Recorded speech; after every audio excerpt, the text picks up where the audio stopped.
இந்த சொந்தம் என்ன சொந்தம் யாருக்கும் தோணல. வாய் திறந்து சொல்ல வந்த வார்த்தை வரல. வானவில்ல சின்ன புள்ள வளைக்க பாக்குது. ஆகாயத்தில் ஊஞ்சல் கட்ட ஆசைப்படுது.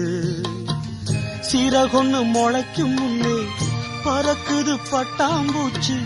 காமதேவன் ராஜாங்கத்தில் இது ஒரு கண்ணாமூச்சி.